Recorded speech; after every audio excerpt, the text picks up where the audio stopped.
Besok pagi kakak lagi okey daripada diorang. Bagaimana dia sama. Kalau semester pagi kakak pun dia sokong kakak. Yang pertama pula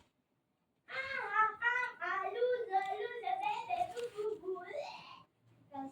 Kalau bagi lelaki dia. Cece super exposed.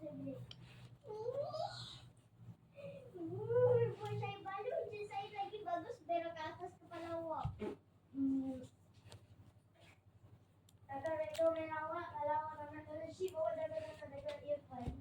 Ataupun jangan cakap dengan lelaki. Siapa pun jangan cakap dengan orang. Nanti awak kena share. Awak berbisnes je. Tak payah cakap dengan orang. Ayo kalau awak tak nak kena share. Kakak kena ship banyak kali dah. Kakak kena ship dengan Hafiz.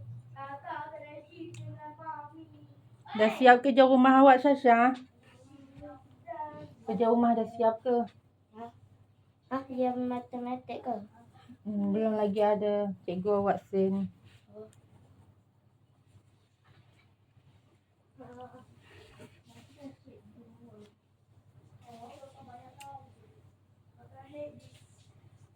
Itu ada cikgu beritahu yang tu yang ujian sekolah petang tu.